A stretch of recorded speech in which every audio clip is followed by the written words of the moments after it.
Amazing what you can spend years writing and then forget in a few short months of not writing. Thank you, PC World. You sold me the wrong product. Right.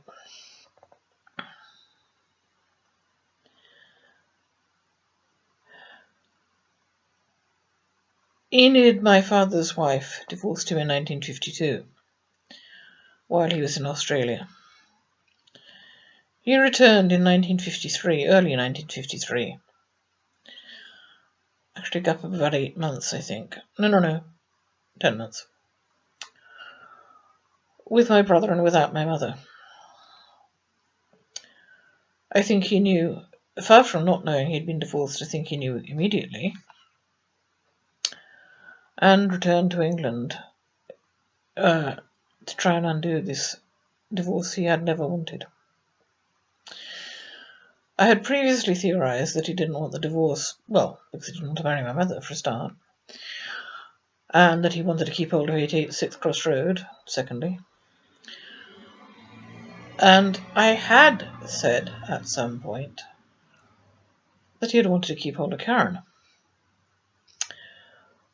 I have said, if he believed he was not her father, all he had to do was take a blood test, say, here you go, mate. Of course, they weren't quite as reliable then as now with the DNA. But the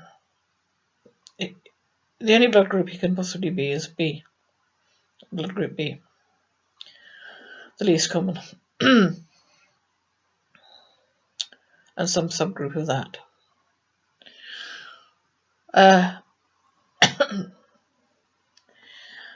So, and I have said it would have been so simple. Take the blood test, say, there you go, mate.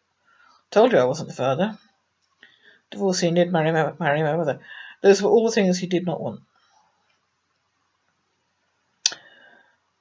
As long as his name was on Karen's birth certificate and he was her mother's husband, Karen was legally his child.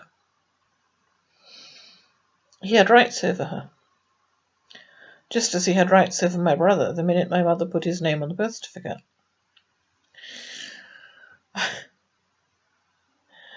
He didn't want to lose Karen, and he didn't want to lose Enid. And I think it's in that order, perhaps. And I have said that the minute my father got back, Enid, who had not conceived by the man she'd been living with for 5 years, the minute my father got back, did conceive. Oh, perhaps not the minute. She gave birth 14 months later.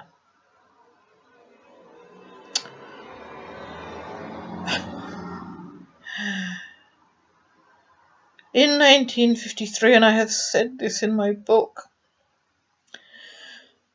Karen was about 6.5. When he got back, about 6.5. I've also said that I believe my father started on children when they were toddlers, presumably to sort of break them in, get them used to it. God knows why. But if I had to pick a favourite age for him, I would say between 6 and 7. Say 6.66, maybe.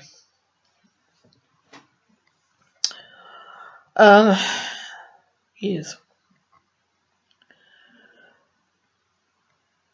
If he, at that time, went straight to Enid the minute he got back, and my mother was, you could truthfully say, I've left her, if Enid ever even knew she existed. I'm not quite sure how he would have explained Michael in that case. Okay, I'll come to that one.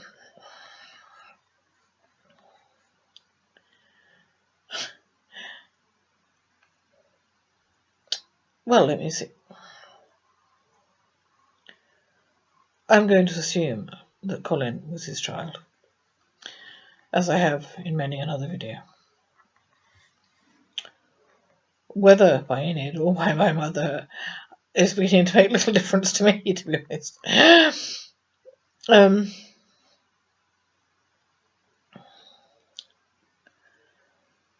he had access to Karen. Now, we moved to Southampton when Karen was 12. Yep, when she was 12. And having been unable to find any schooling record for her, which doesn't mean it was not there somewhere, in Twickenham, I found out a little bit about the Greggs School in Cutbush Lane. Half a mile from us, if that. At that time, far from being what it is now, a very expensive private school, stroke public school as they used to call it. It was a school for underprivileged children, and I think I said in a video I haven't uploaded. It was owned by Twickenham Council. No, it was owned by Middlesex Council. However, Twickenham at that time came under Middlesex Council. In other words, Middlesex Council could quite easily have sent Karen to this school in Cutbush Lane, and we lived in Cutbush Lane.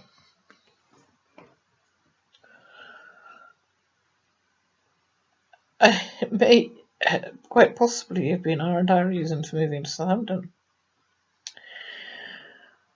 Now, by 1961, when my father 5 months after we'd moved into our new house, up and went back to Twickenham, Karen was,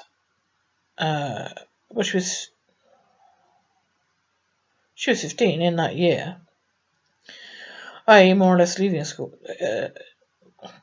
school leaving age at that time.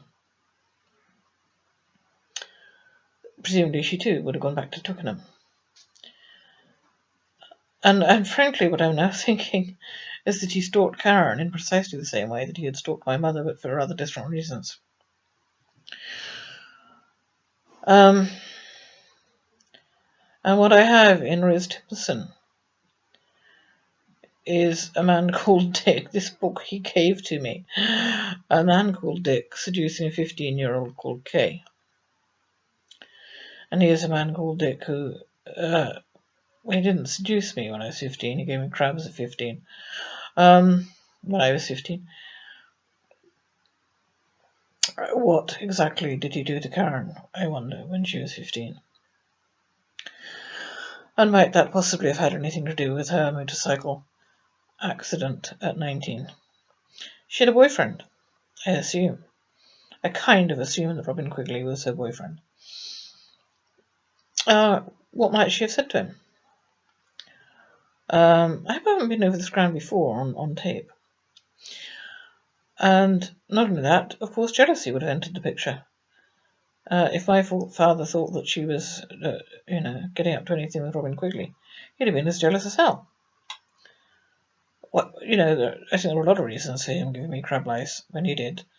But I think the fact that I had a boyfriend and was engaged to him was most definitely one of them.